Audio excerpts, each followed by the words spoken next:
Hi, this is Earth.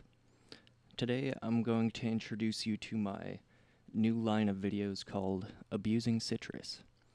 For this first episode, I'm going to introduce you to the patch Insanity FM 5 Pattern ARP, which, as the name suggests, contains 5 patterns built into it, which you can switch between using modulation X. Before we get started on this, I'm going to give you a little demonstration of what it sounds like. As you can see in pattern 1 here, I just have 4 measures of A3, just one held note. In my automation here, I'm just walking up every 2 measures to show you the different arpeggios, and then at the end I just flail it wildly just to switch between in the middle of a pattern just to show you what it can do. For the first run through, I'm slowly building up the cutoff value, mod-wise linked to filter 1 cutoff.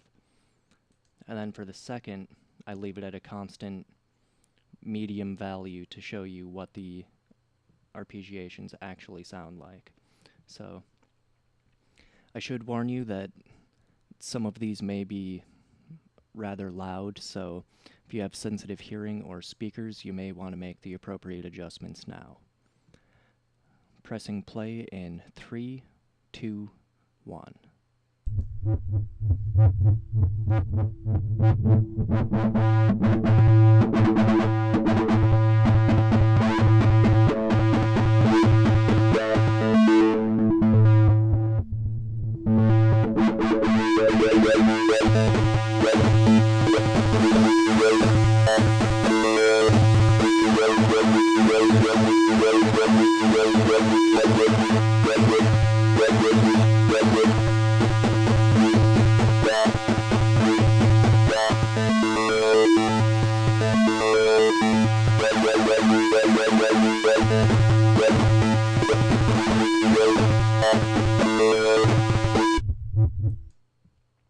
So, there you have it. And something like this comes in particularly handy if you're doing a lot of live performances where you're using Sytrus as one of your synthesizers. This way you can just have whatever knob you have linked to Mod X, flip it into, a certain range and get that desired pattern out of it. So, as opposed to the way that I usually do things in a lot of my videos, instead of creating it from scratch, I'm just going to walk you through what I did to accomplish this, because it would take a long time to get a good result, through experimenting in the envelope editor. So yeah, let's get started. In operator 1, we are just using a square wave. The easiest way to get this is just to right-click in the waveform window and click square. No other changes are made to operator 1 other than setting the frequency ratio to 1. All 6 operators have a frequency ratio of 1, as you can see. And operator 2 through 6 are all using saw waves, which just right-click, saw, and there you go. So the real power of this and what's creating the actual patterns is in the volume envelope window. And these are very easy to create. Getting one that sounds the way you want it to is a bit more of a challenge, but the first thing you'd want to do with that is clear out all of your points. Make sure you turn on tempo-based time and also turn on snap. This way you can set it up so that your envelope lasts a whole measure, 2 measures, half a measure, whatever you're looking for that pattern. So with your first point that you have in there, right-click it and make sure to enable loop start. And for your last point in there, enable sustained loop end.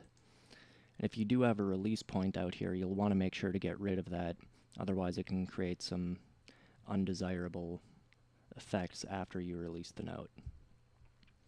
So, as you can see in this first ARP, it just kind of bounces down and then up and bounces around.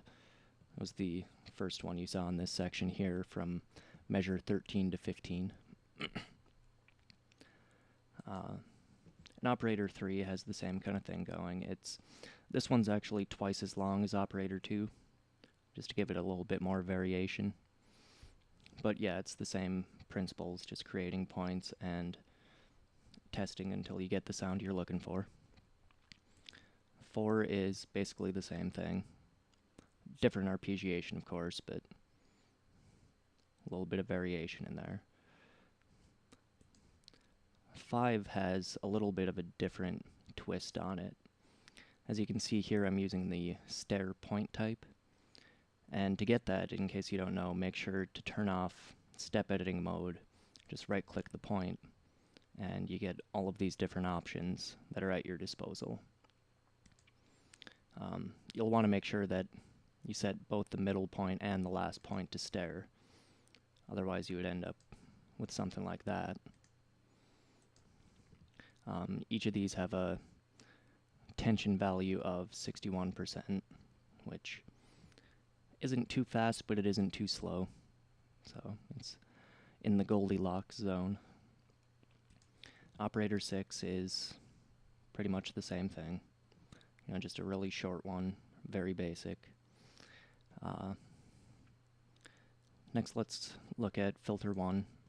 It's just your Lime low pass, HQ enabled, triple filter mode, cutoff left at 50%, and then wave shaping is enabled. I didn't make any changes to the wave shaper settings other than enabling it.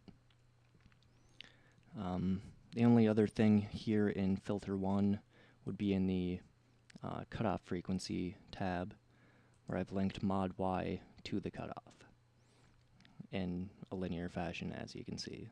So low values of mod Y will turn the cutoff frequency way down, higher values will turn it way up.